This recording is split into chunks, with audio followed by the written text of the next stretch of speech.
One of the really nice things about Ikaria is that it's a really relaxed place. And it's something that my guests always comment on after a week together on the island.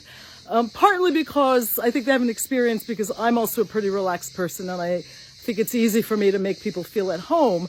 But then literally, all of our cooking and much of our dining actually takes place in my home. So I wanted to give you a little sense of the garden and of the property and what you'll see when you come to visit me and take a week-long cooking class on the Blue Zone Greek island of longevity, Ikaria.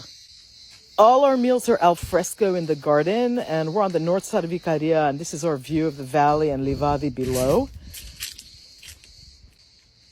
And the garden has lots of different things in it, and yes, you can take a nap in the hammock. And marigolds and basil and marcos. And sometimes we just have a conversation here, talk about things like purslane and mint and rosemary that grows everywhere. And I, for one, like to take a nap here. And I have to tell you, the view never gets old.